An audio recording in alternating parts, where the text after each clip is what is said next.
Hello friends, welcome to my channel. तो जो मैं आज आपको जानकारी देने वाला हूं उस टॉपिक का नाम है डेंगू। यानी मैं इस वीडियो में ये जानकारी दूंगा कि डेंगू के कारण क्या है, यानी किस प्रकार से डेंगू होता है, डेंगू किस प्रकार से फैलता है और डेंगू के बचाव क्या है। और वीडियो के लास्ट में ये भी बताऊँगा कि यदि आपको डेंगू हो गया था उसके क्या लक्षण हैं, भाई आपको डेंगू हो गया है। तो ये सारी इन्फॉर्मेशन मैं 5 मिनट के अंदर अंदर आपको दे दूँगा। तो यदि आप वीडियो पर नए हैं तो लाइक कीजिए और चैनल को सब्सक्राइब कीजिए। तो सबसे पहले बात करते हैं हम डेंगू के कारण, यानी किन किन कारणों से डेंगू फैल सकता है। सबसे पहले है संक्रमित मच्छरों का काटना, यानी डेंगू जो होता है वो एडीज मच्छर होता है, उसके कारण होता है। जो मादा एनाफिलीज मच्छर होती है, एडीज मच्छर, जिससे क्या है ये डेंगू होता है। और दूसरा बात करें हम डेंगू वायरस के 4 सेरोफाइट है, DN first, DN second, DN third and DN fourth. इनसे भी डेंगू हो सकता है। और चौथा है दूषित जल और वातावरण में मच्छरों का प्रजनन, यानी जो कोई ज़्यादा पानी भराव से वाटर दूषित हो जाता है और उसके बाद में वहाँ मच्छर पैदा होते हैं और उसके बाद में डेंगू फैल जाता है। और अब उसके बाद में हम बात करें डेंगू क्या है और फैलने के तरीके क्या है, मतलब किस प्रकार से डेंगू फैलता है। डेंगू एक संक्रमण है जो संक्रमित एडीज मच्छरों के काटने से फैलता है। ये मच्छर मुख्य रूप से दिन के टाइम सक्रिय होते हैं, यानी कि जो डेंगू के मच्छर होते हैं वो डे टाइम में काटते हैं, रात को काटने के चांस थोड़े कम होते हैं।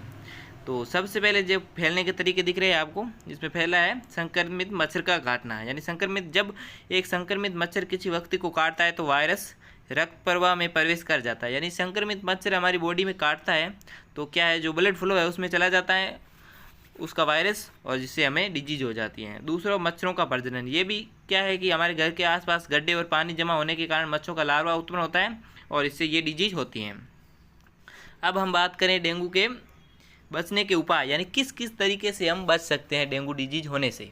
तो पहला है मच्छरों से बचाव, यानी मच्छरों के काटने से बचने के लिए आस्तीन के कपड़े पहने और मच्छरदानी का उपयोग करें।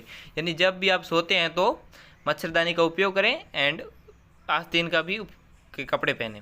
दूसरी बात करें हम उसके बाद में कि घर के आसपास सफाई, यानी घर के आसपास गड्ढे पानी जमा नहीं हो देना, और यदि आपके पास घर के पास पानी जमा होता है तो उसमें केरोसिन भी डालना चाहिए, जिससे क्या है मच्छर के लार्वा उत्पन्न नहीं होते हैं।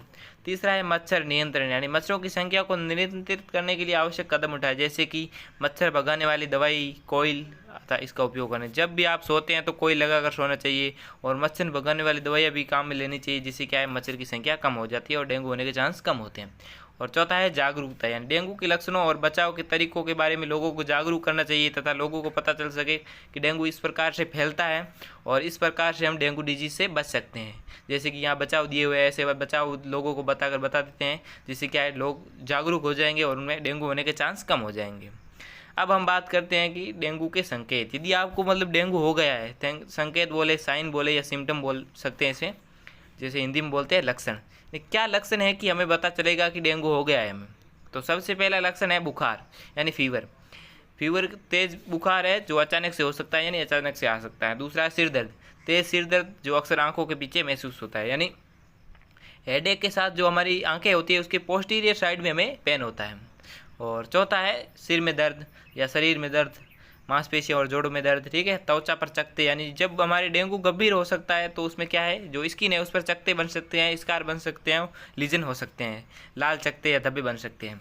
और चौथा है उल्टी या जी मचलाने, यानी नोजिया एंड वोमिटिंग, ये भी हो सकती है, उल्टी और जी मचलाने की समस्या हो सकती है।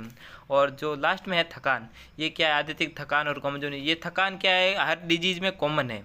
तो जब ये आपको बुखार, सिर दर्द, शरीर में दर्द, त्वचा पर चकत्ते, उल्टी और थकान जैसे सिम्टम आपको दिखे तो आपको जरूर ही डॉक्टर से चेक कराना चाहिए।